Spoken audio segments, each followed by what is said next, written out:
got cheated on 3 years into my 5-year relationship. So I was 18 years old when we met, and we were the best of friends. We did absolutely everything together. We were basically attached at the hip, and we told each other everything, or at least I thought we did. One Valentine's Day, after we spent the whole day together, I impulsively decided to go through his phone. For the very first time, might I add. It's not something I believe in doing. And I found out that he was cheating on me. Why did I decide to go through his phone? You could call it purely woman's intuition.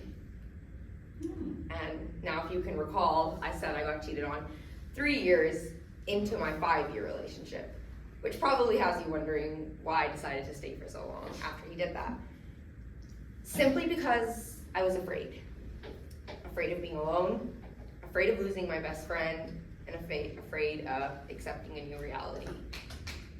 I felt stuck, which is something I can assume we've all felt before in our lives, whether that be in regards to a similar situation, whether that be with a job that we're working at right now, or whether it's the subject or the major we're studying in school and we don't find it interesting anymore, but we've invested all this time and all this money into it, so we just stay complacent.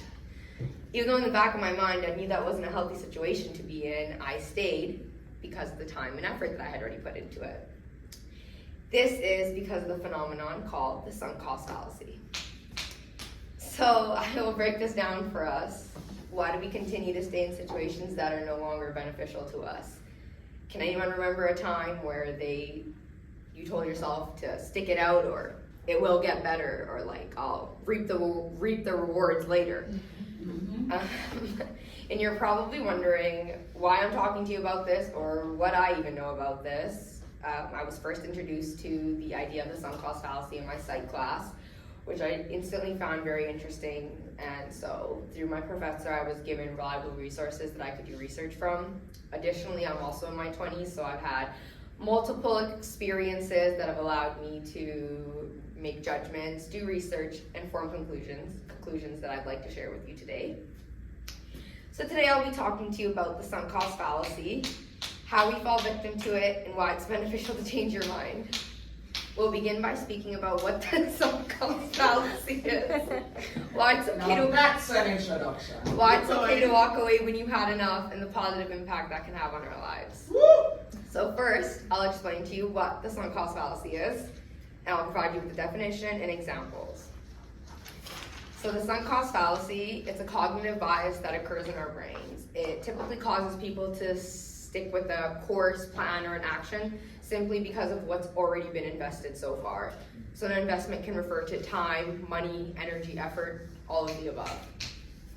So Richard Thaler was a Nobel Peace Prize winner, and he first introduced the sunk cost fallacy.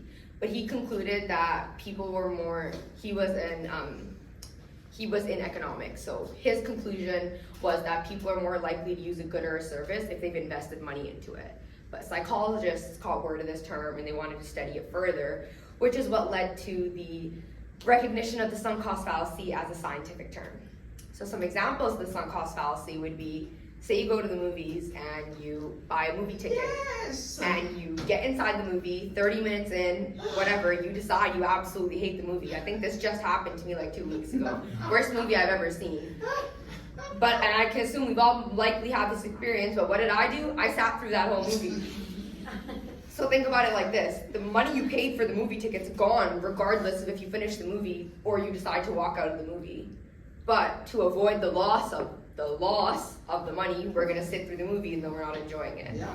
Or take a company, for example, they're going to keep an incompetent employee just because they've invested time and money into training them. Mm-hmm. Or a student's going to decide to go through something like med school or law school simply because of all the tuition they've already paid, even though they know before they go to start grad school, this is not what they want to do. Yeah.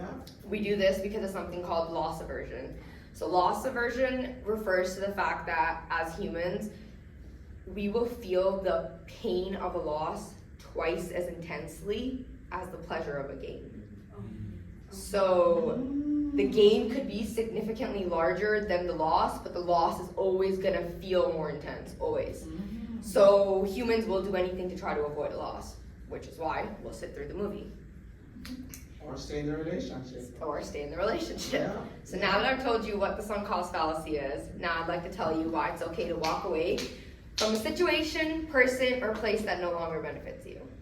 So we gain knowledge through experiences. So if we don't have any experiences, we'll never be able to determine what our likes and our dislikes are. And with the sunk cost fallacy comes anxiety. So when we're thinking about trying to start something new, we're gonna get anxious because we've already invested so much time and energy into the current situation that we're in.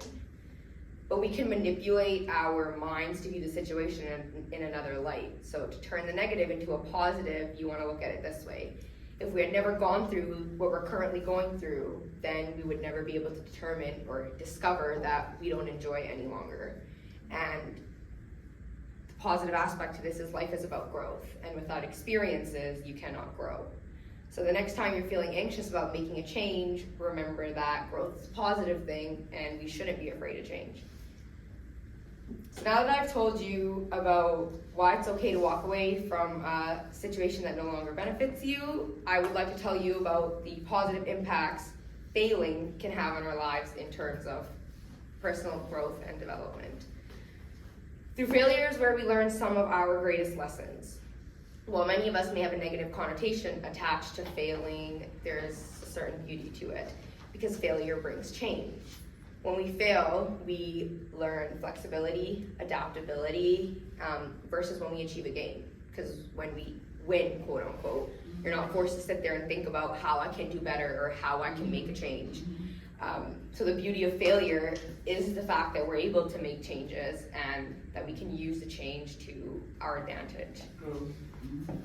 So the sunk cost fallacy primarily happens because we allow our emotions to prevent us from making rational decisions. So a skill you can learn, and you can apply this in all areas in life, is to try to release emotional attachments we have to things, especially in terms of decision making, because it can allow us to have a clear-minded and make rational decisions. When you're thinking about deserting a situation that you've already invested so much time and energy into, you're typically going to feel feelings of loss and guilt. And so in relation to the sunk cost fallacy, you are going to try to stay the course of whatever you're on just to avoid those negative feelings of loss or guilt. But those feelings will only last a moment, and the positive impacts of change last a lifetime. To conclude, the sunk cost fallacy is the thought process that the amount of time and money invested into a situation influences our judgment. Additionally, we should not be critical of ourselves for wanting to change our minds because that's simply a part of being human and living life. Lastly, the positive impacts of change greatly outweigh the negative consequences. So now that I've shared with you what the sunk cost fallacy is, why it's okay to walk away, and the positive impacts walking away can have on your life, I hope that you feel well equipped to deal with the sunk cost fallacy in your daily lives.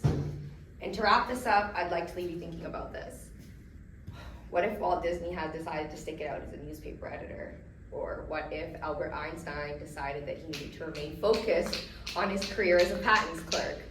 Or what if doctors refused to appreciate change in regards to new technology or medical advancements? Moral of the story is we should not be afraid of change, and it should be celebrated at all costs.